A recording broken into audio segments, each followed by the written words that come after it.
Welcome back to Crossover Thursday as Locked On Sun Devils sits down with Cody Stovall of Locked On Oklahoma State to discuss ASU versus Oklahoma State.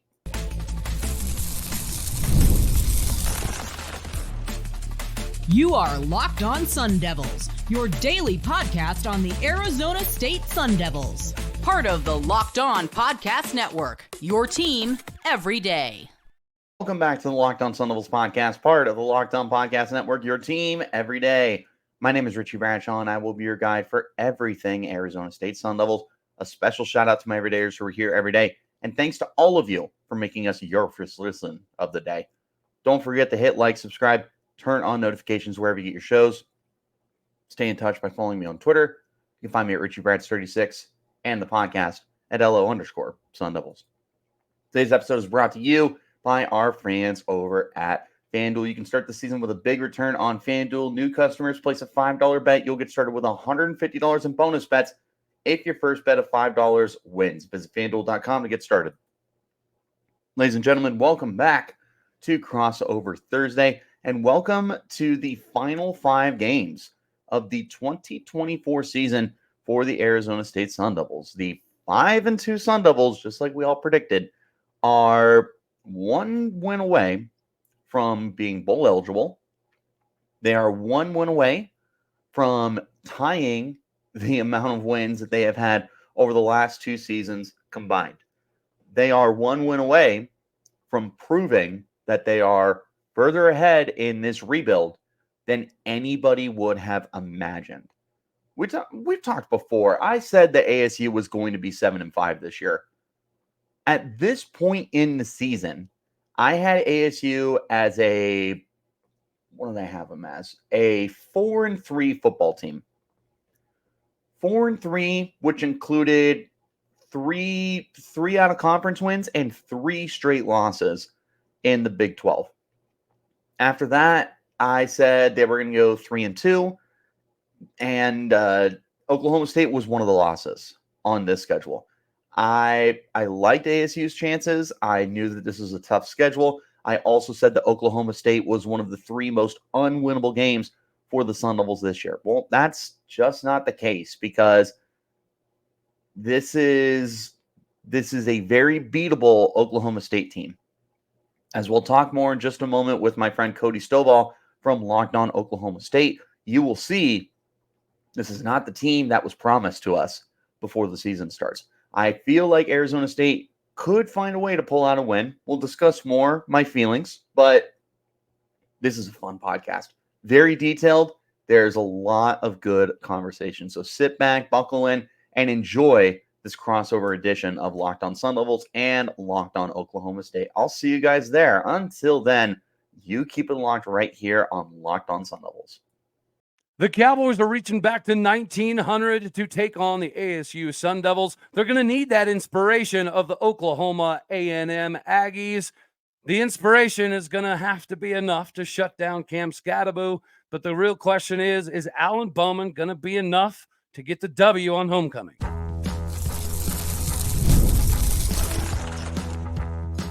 You are Locked On Oklahoma State, your daily podcast on the Oklahoma State Cowboys. Part of the Locked On Podcast Network, your team every day. Howdy, y'all, and hello, all. Welcome back to Locked On Oklahoma State, your daily stop for all things Cowboy and Cowgirl related. My name is Cody Stovall. I want to thank you kindly for stopping by to make this your first listen. Today, we have a special crossover edition as we get to break down the Arizona State Sun Devils. Today, we are partially brought to you by FanDuel. Make every moment matter more, especially right now. You can get a big return when new customers place a $5 bet. They can get $150 back in bonus bets. If you win your first $5 bet, make sure that you visit FanDuel.com to get started today. Meanwhile, we get started in the conversation of the Cowboys versus the Sun Devils, and we're going to bring in Richie Bradshaw from Locked On Sun Devils to help us break down this game. How are we feeling today, my guy?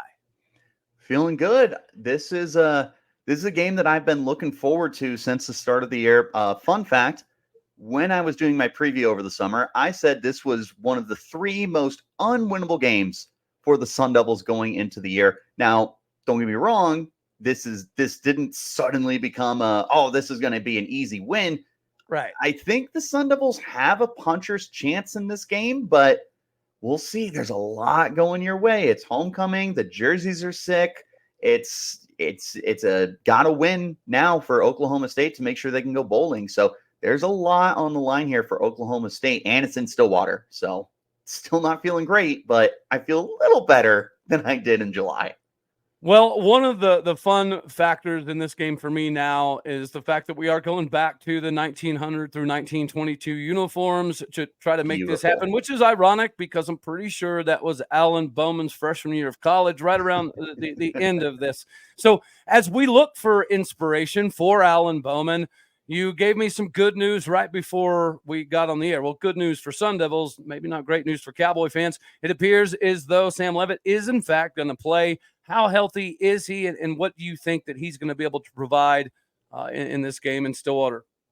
Yeah, so head coach Kenny Dillingham confirmed today after practice that Sam Leavitt is good to go. He will be the starter for the Sun Devils on Saturday. Now, Leavitt was briefly knocked out of the game against Utah a couple weeks ago, ended up coming back out for the second half, and then missed the following game against Cincinnati because of a rib injury. He actually told us post-game against Utah that he had spasms and was having problems breathing after the hit he took against Utah. So for him to play the second half was pretty crazy, and then it wasn't a surprise that he sat out against Cincinnati. They gave him about a 2 to 4 week window to come back out, be healthy and good to go.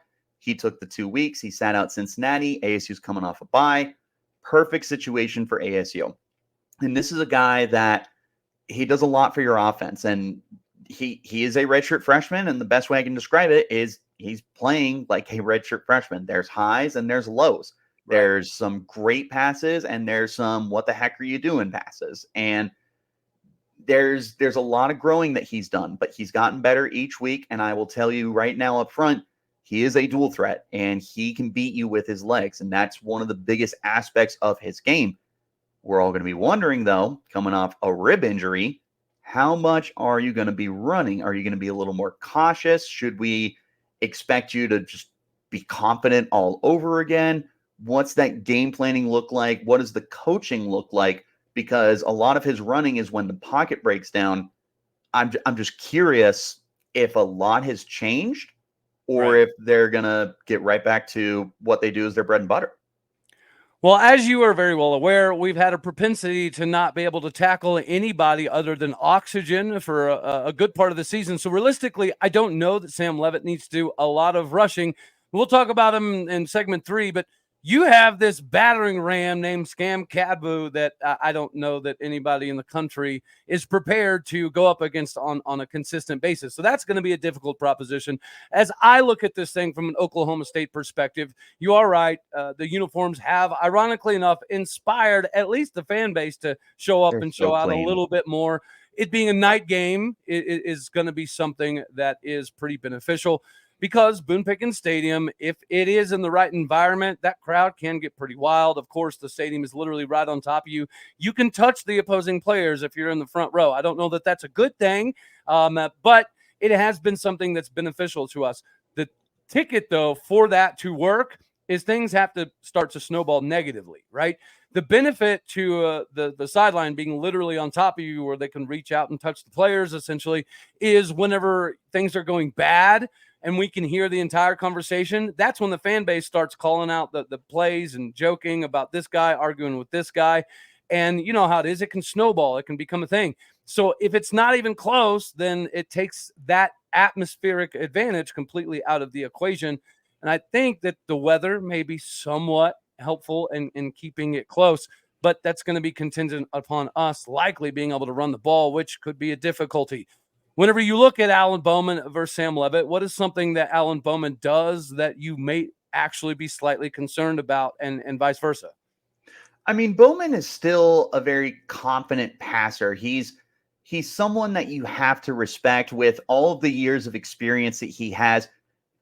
Right, wrong, or indifferent, there's not really any throw he doesn't think he can't make. And ASU has been really up and down in the secondary. They've had great games, and they've had games where they've been run over. They are really young at the corner position. Keith Abney and Javen Robinson are in huge roles this year, and they have not been starters prior to this season.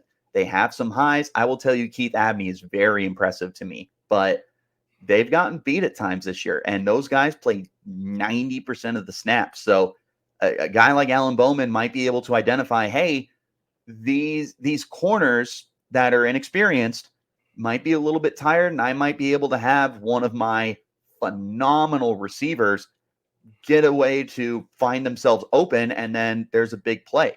And with the confidence that he has, I would not be surprised if Bowman had a really, really solid day against Arizona State. There's a chance that a young and exciting secondary could get the best of him, but if you're asking me to pick one side or the other, I would tell you that Bowman is probably going to have one of the better days that he has had over the season. Well, you do have a Stovall on the offensive side of the ball that everybody needs to be paying attention to. We'll talk about some of the top players, but before we get to that, I do have to draw the parallel. I said it earlier in the season and even last season, I find Kenny Dillingham to kind of be somewhat reminiscent of a Mike Gundy, especially early in the career. A hometown guy that is coming back to kind of rebuild everything, and he's doing it in a very, very quick order, right? You're in year 2, and there's already a considerable difference under Kenny Dillingham. Now, we're year 20 under Mike Gundy, and there's also a significant difference. But nonetheless, I will say, from an outsider's perspective, I think a lot of us in Big 12 country have been excited about the addition of Arizona State. I think a lot of us were rooting on Arizona State even when they were in the Pac-12. And to me, it's partially because of the Kenny Dillingham being somewhat reminiscent of, Mike Gundy coming up. Do you see that parallel, and what can you speak to how Arizona State country feels about Kenny Dillingham before we move on here? First of all, if Kenny Dillingham is even half as successful as Mike Gundy, oh my goodness, he's going to be remembered as a legend forever. I myself am a huge Mike Gundy guy. Before coming to the Big 12, he was one of my favorite coaches in college football. I think he's hysterical. I think he's very well spoken. I think he's just a really good coach at the end of the day. And having the amount of success he has had for the amount of time that he has been there is beyond phenomenal, and use any word that you would like to describe him. Kenny Dillingham having any form of success that Gundy has had would be absolutely massive for a Sun Devils football program that, look, we don't have expectations of winning national championships. We do have expectations of 8 to 9 win seasons on a consistent basis, going to decent bowl games, and having some years where maybe you make a run at the college football playoff. The first year of the playoff in 2014, ASU was the number 6 team in the nation before they went to Oregon State and wet the bed and completely eliminated themselves from the playoffs. They have that capability to be one of the better teams in the nation. We don't expect that every year, though. With Kenny Dillingham, there's a lot that he brings to the table, and one of the biggest things is being a local. He grew up in the Valley, is what we call it. All these surrounding cities around Phoenix, we call that the Valley. So he grew up in the Valley, and he's gotten the fans and the alumni and the students reintegrated into the program and reinvested. And the way that he's got this program, the direction that they're going right now, it's really exciting, and it's something that we've been waiting to see for a long time. And it feels like the sky might be the limit under Dillingham. He's young, he's smart, he's innovative with his play calling. He understands NIL and the landscape of college sports these days. This feels like a really good fit, and I will tell you that everybody, fans, players, students, alumni, and anybody else is a big fan of Kenny Dillingham. Well, I think a lot of us are big fans of Kenny Dillingham as well. You did mention Mike Gundy, from a historical perspective, is one of the winningest coaches in the country. I think you could potentially make the argument that there's a little bit of, maybe potentially complacency or obviously out and out confusion on what is happening in this season. But we don't need to have any confusion out here, because we can capitalize on the dollar bills, ladies and gentlemen, with FanDuel. It's time for you to monetize today. You know, the Cowboys haven't really been giving us a lot to be excited about, but that's okay because we've got several dudes in the NFL that provide that for us. Get some NFL action in today with FanDuel. Right now, new customers can place a $5 bet and get $150 back in bonus bets if that $5 bet wins. This sportsbook app is the best in the business, and you already know if you're looking for NFL capitalization, this is a place to do it. When you get that tingling sensation, you can feel it in your loins in the middle of the game that something crazy is about to happen. Your team's about to flip the game on its head. You can now check out the latest stats, view live play-by-play, and so much more from the same place where you place your bets from. Make sure that you visit FanDuel.com to get started today. Get that 150 bones back in bonus bets with any winning $5 bet.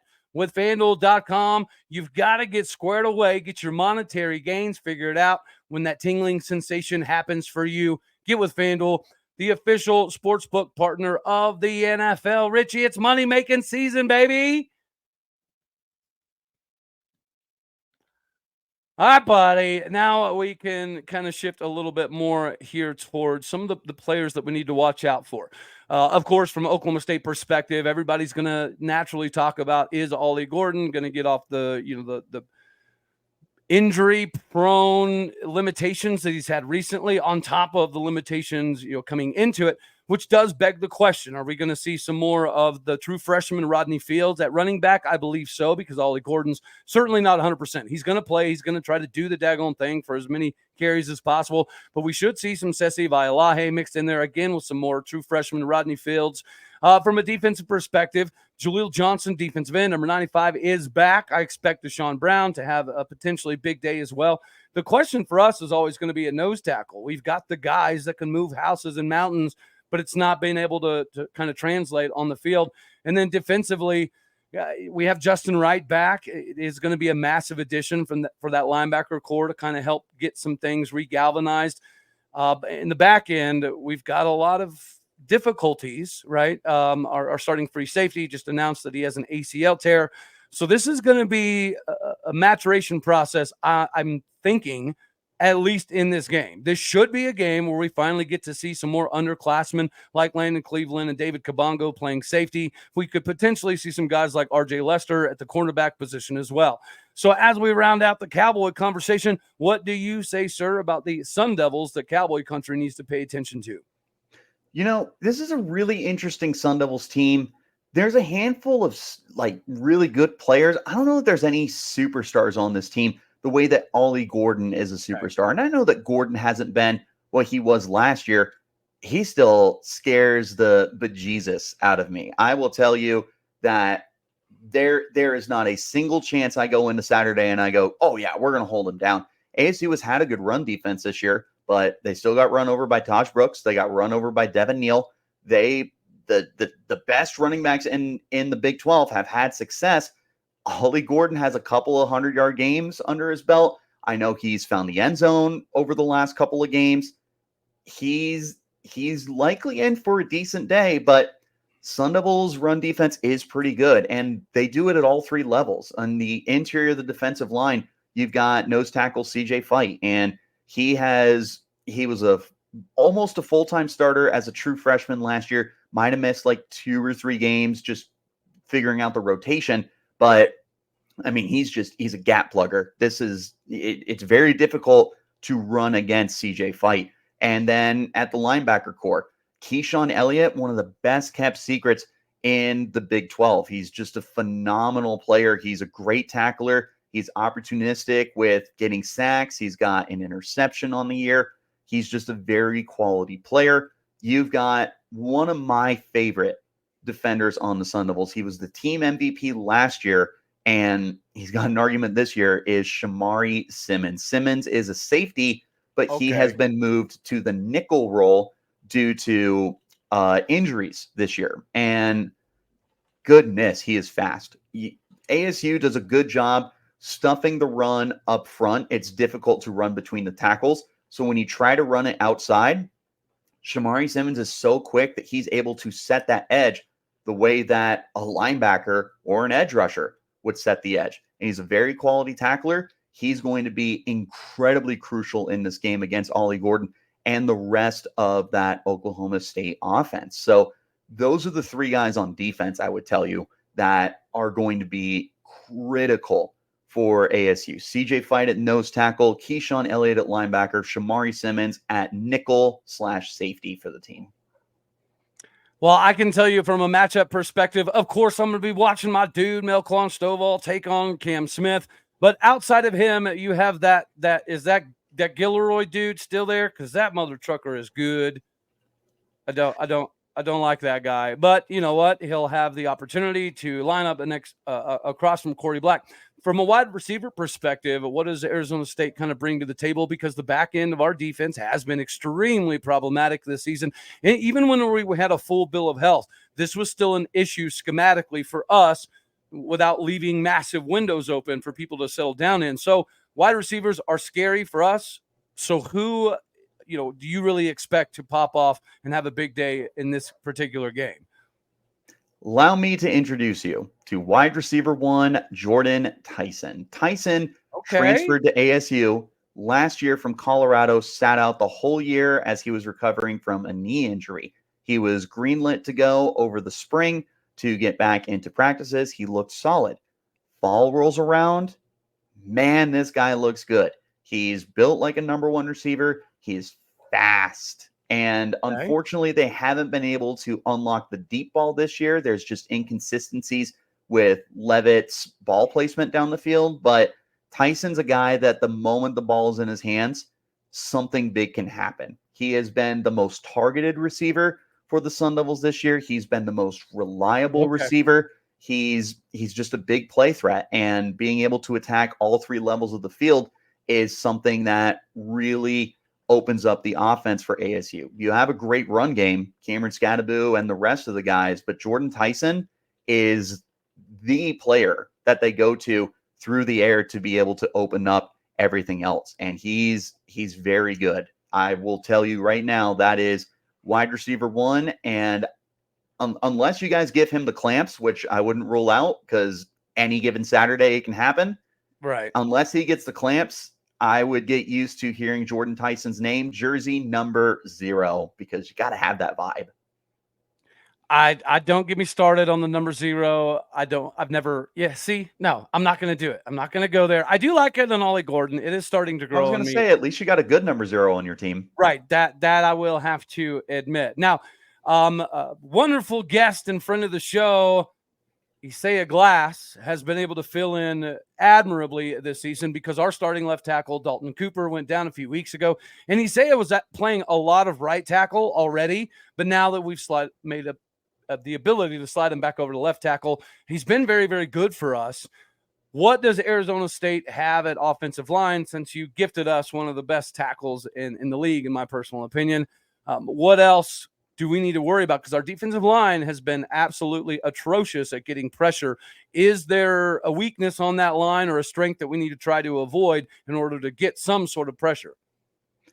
I want to make one quick note, and I'm not going to get too much into detail because there's a lot of stuff behind the scenes, but this is a revenge game for ASU's defense against Isaiah Glass. Okay. They are going to go after him. Just be prepared. I like that. I like that. There's some animosity between him and the Sun Devils. So this is a game that I'm sure Isaiah had circled on his calendar, and I promise you that ASU had this game circled too. Well, and you know what? I will say from his perspective, it was a very ballsy move for him to come over because we had, 5 returning starting offensive linemen, and we had 3 more that had, in addition to up to 220 starts between the whole bunch. So, hats off to him. And again, when he came on the show, he was a lot of fun. So I'm obviously intrigued and excited about that matchup. But we'll talk about the big one, Ollie Gordon versus Cam Scadaboo. But before we do that, I do have to also let the fine folks out here know that whenever you're needing the pick-me-up in the game, there's only one source for you to do that, and that's 5-Hour Energy. When you're trying to get the pick-me-up to try to get the dub, I hope Alan Bowman is chug-a-lugging himself some 5-Hour Energy.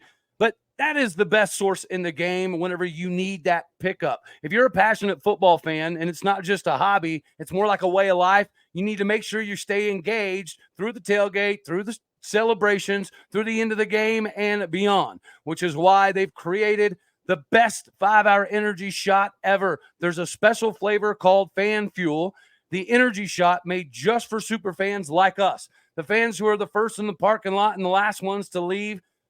Well, we like to potentially not be inebriated in the process, but you can stay in the game, whether it's a morning game late into the night, whether it's a massive play or a big upcoming matchup or the thing that you know is going to tip the hand for your team to win. 5-Hour Energy can help you stay engaged. They know that no matter what team you root for, being a fan requires a lot of heart, a lot of soul, and of course, a lot of energy. Whether you're prepping for the big tailgate or ironing out your jersey to prepare for the big-time game, do not waste any time. Get this limited edition flavor from 5-Hour Energy right now. Help you stay fueled throughout the course of the season because your fan fuel is in this week. Whatever it is, you need to do it with 5-Hour Energy. Available at 5hourenergy.com. Ship nationwide. Get in the game. Stay engaged with 5-Hour Energy. All right, buddy. So we're back to talk about what I think is easily one of the best running backs in the Big 12. I think he's currently sitting at third in the Big 12 when it comes to some of the overall numbers. He's just shy of that 900-yard mark, and I think he's at like 5.8 yards per carry. He was an issue from the very, very get-go, right? I knew he was going to be a problem last year. Because we can't tackle oxygen, I will admit I'm extremely worried about this matchup. I've been worried about Cam Scadaboo all year, right? Just like I was worried about playing Tevin Neal and R.J. Harvey and DJ Giddens. Those potential matchups were, slightly problematic, even if your defense can tackle somebody. What makes Cam Scadaboo so untackleable, and how much fun is it to have him at Arizona State, buddy? It is 12 out of 10 on a scale of 1 to 10 for how fun it is to have him. Fair play. To me, oh my goodness, it's the contact balance with Cam Scadaboo. The way he is able to take on hits, absorb them, and first of all, it feels like he just throws it right back at you. Whatever you're delivering, it's just twice as bad back out to the defenders. It's the craziest thing. But the body control he has. There was a run against Utah, and I'm sure if you're a diehard college football fan, you have probably seen the highlight where he looks like he's going to go down, and he just plants his hand and pushes himself right back up, and it's a 50-yard touchdown. Like that. See, our quarterback Garrett Rangel tried to stiff arm the turf, and it didn't work out very well for him. So maybe Cam Scadaboo needs to share his workout program for our Garrett Rangel. That is no kidding. Dude, I want to say this. So I have a comp, all right? And tell me if I'm crazy. Hit me. To me, Cam Scadaboo is kind of like the Darren Sproles, but he just doesn't tan quite as good. Would you say that's potentially on the same level there? Because, he doesn't go down. When you think he's down, he somehow pops back up. And whether his knee is 2 inches or 2 centimeters from the ground, he will still run you over. He defies the laws of gravity, and he's a lot of fun to watch. So I'm sure it's been pretty mesmerizing for you guys because we got to see something similar last year in Ollie Gordon. The dude just couldn't be tackled. Obviously, this season people realized if you put 8 dudes in the box and you make Alan Bowman beat you with his arm, ta-da, you have a recipe for success. So do you think Arizona State tries to get too cute in this game? Or do you feel like they're going to do what everybody else has done and just stop the run and make Alan Bowman beat you? I think you just need to understand who the best player on the football field is. And for ASU, for Oklahoma State, offense or defense, the best player on the football game, on the field in this game is Ollie Gordon. And ASU needs to understand that not stopping him. You can't stop him. The most you can do is hope to contain him. Right. And if you find a way to limit the damage he can do, then you should be able to control the pace of this game. Offensively for ASU, I mean, the best way to keep Ollie Gordon from beating you is to keep him off the field. So ASU needs to control the time of possession in this game. And similar to with Gordon, Cam Scadaboo is just, he's a monster. He can make big plays happen. I have a nickname for him that I have been trying to get rolling for a while. I call him the people's running back. Yes. Because he can run it, he can catch it, he can pass it, he can punt it, and he's your mom's favorite football player. You don't think the less tan version of Darren Sproles has quite the same ring to it? So I don't mind that at all, especially because Cam does catch the football. He's just a big old bowling ball, man. So if you gave Darren Sproles the ability to just run your you-know-what over, that's not bad. He's good. He's really, really good. You meant to say run your burrito insertion backside off, I'm pretty sure is what you were. That's exactly what I meant to say. Yeah. Verbatim. I got you. I got you, bro. If they get him going, this'll be a slugfest, I think. It's funny that you brought up that a lot of teams stack the box against Oklahoma State and they tell Alan Bowman, beat me with your arm, because that's the same thing that teams are doing to Arizona State. Is they see this redshirt freshman quarterback and they see a potential next level player. I don't know. We'll see. Potential next level player in Cam Scadaboo, and they say, we're going to stack the box. You're going to have to run it. And ASU, as stubborn as they are, and they're going to go, no, we're going to keep running it. Just so you know, we're just going to keep going. And Scadaboo, maybe first 2 downs, he gets 3 yards, and then third down and 7, it's a 15-yard pickup. It's just so difficult to stop him on a down-to-down basis. And that's going to be a huge key for them defensively as well, is just keeping Oklahoma State on the sidelines. And if you can somehow get Oklahoma State into a situation where they have to throw themselves back into the game, I don't hate that chance for ASU. Well, I will admit that if you talked about Cam Scadaboo getting to the league, I mean, Danny Woodhead made it to the league and played for years, and I feel like Cam Scadaboo is a little bit more talented than Danny Woodhead. So if there's a light at the end of the tunnel for ASU fans, I would say that Cam's definitely got an NFL future ahead of him. All right, so we'll shift gears and get to a little bit of the prediction stuff. You mentioned the best player on the field likely being Ollie Gordon. From Oklahoma State perspective, you do need to pay attention to Brennan Presley. I think he's going to have the opportunity to break Rashawn Wood's receiving record in this very ball game. And if you noticed last week, the game plan was throw to Brennan Presley 16 times. That was the game plan. And the dude put up almost 200 yards. So pay attention to Brennan Presley. I really would like to see him get that record in this game, just like DeJon Stribling. Dude, we have a couple NFL wide receivers that are just getting kind of wasted this season because we don't have a quarterback that's able to distribute them the ball consistently enough for us to sustain drives. So speaking of sustaining drives, you mentioned ball control being somewhat pivotal for Arizona State in this game. That is one of the reasons why I do have the Sun Devils taking down the Cowboys, because of the run game behind Cam Scadaboo.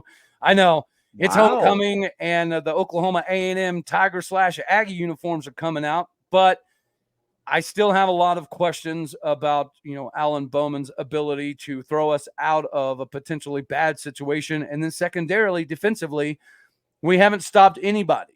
Like we have not allowed, or we haven't given up less than over 230 yards rushing pretty much all season. And I don't see it changing in this game. Unless Cam Scadaboo's decided not to make the trip, that's about the only way I see us getting this W. So if you guys control the ground game, like I think that you might be able to do, I do have Arizona State with the W. I'm going to say 24 to 17 Sun Devils. What do you say, sir? Real quick, you brought up Brennan Presley. I just want to let you know, big Presley fan on my Big 12 preseason list for the media poll. I had him in my first team list. So very, very aware of how good that guy is. And if it's not Ollie Gordon, he's number 1 on my list of guys that I'm afraid of. Yep. Very fair. This is such an interesting game because there's so many things that are going Oklahoma State's way. You've got phenomenal jerseys. When you look good, you play good. When you play good, or you look good, you feel good, you play good, right? That's what Dion says. You've got homecoming. And is it called the best homecoming or the biggest homecoming? Well, now we call it America's brightest homecoming, but technically it really is the biggest. Oh, dude, I wish you were going to Stillwater. For all Arizona State country that will be there, I will say that wholeheartedly, right, doing this job, we've been able to kind of cover the country and see some things. Oklahoma State's homecoming is absolutely wild. We do more for homecoming than we do anything else throughout the course of the year in Stillwater, America. The only thing that would be comparable would be like a massive concert. That's just they spend weeks and weeks and weeks and weeks doing this homecoming stuff. It's all automated and it's block upon block upon block. It's absolutely crazy, dude. Like anybody who's a fan of college football and historical things at universities, it is a bucket list opportunity just to see that homecoming. And it being a night game, I think that's the best part because it gives Sun Devil fans the opportunity to see what I'm talking about because it is very rare. And that is one thing that we have never changed over the last 125 years, which is what this anniversary game is for us, is that homecoming's always been massive. Matter of fact, from like 1909 to 1930, we claimed one of the biggest drum set in the history of America. Okay. And it's because we weren't great at football, man, right? We just weren't. Growing up, we were not. We were a wrestling school because back then wrestling was way bigger than football. Remember? But as football grew, we didn't grow with it. We stayed pretty stubborn. A matter of fact, the first decade or so of us being an institution, all of our coaches were also players on the roster. So they were doing both. That's funny. That's how much we devoted to college football in the beginning. But here we are now. Things are different. I will admit, like you said, we do have some things going in our direction for this game, which does give me a little bit of excitement. But again, the inability to tackle and the inability to be able to rely on Alan Bowman for an entirety of 4 quarters, those seem to be problematic for me, on top of not being able to stop Cam Scadaboo. Yep. The vibes are going to be there. Homecoming, great uniforms, a night game. It's in Stillwater. There's a lot. The one thing that I'm really paying attention to, and the one thing that's sitting in the back of my mind, is Oklahoma State is 0-5 in Big 12 play. I can't imagine that they are trying to stay winless in the conference. And this is a great opportunity to get that win against a quality football team. With all that said, I do trust my Sun Devils to get this win. It's going to be low scoring and it's going to be a slugfest because I would not be surprised if Cam Scadaboo got 30 carries. ASU has a 3-point spread, according to our friends over at FanDuel. ASU is not covering that. 21-20 is my final. ASU over Oklahoma State in Stillwater. Right. The super tight one. It doesn't get any tighter than a 1-point W. I'm going to sweat it out, man. I am going to sweat it out. I will say, dude, with us being at the basement of the Big 12, which I will admit, I never thought I would be saying, like, I didn't think for the next decade I would ever say, oh, yeah, we're the dead last team in the conference. I never thought I'd be saying that. So I didn't either. It is weird, dude. Arizona State's in year 2 with somewhat seemingly still a pretty new roster. We're in year 20 with 20 returning starters and almost 90% of our roster, yet we look exact opposite. We look like the 2-year team that's trying to figure out how to put the roster together still to some degree. You guys are playing more like the veteran squad that doesn't make all of the little mistakes and doesn't have all of the little difficulties that cause games to get wider and get longer. Because I'm sure you've noticed teams 4th down against us, it's like almost automatic. Now, we're pretty good on 3rd down, but 4th down has become literally getting off the field. It's become just another part of opposition's play calling sheets. Nobody punts when they're past the 50 against Oklahoma State, and they shouldn't. There's no reason to. So Kenny likes going for it on 4th too. Just so you know, Kenny loves to go for it. He's a big analytics guy. Well, I'll tell you, if there's a game that our defense has the ability to stand up, it needs to be this one because Yeah, the consensus on our defense coordinator is he's way and too far over his head. So he kind of needs a big game. And there's not very many backs in the league that you can, compare up to Cam Scatterbo. So if he can have a good game against Cam Scatterbo and we can somewhat limit Sam Levitt, yeah, I do think that the momentum should carry. But I will say, if it's close in the fourth quarter and the crowd is into it, that's when I don't like my odds. That I could see us turning out a W if that were the case. That I will say.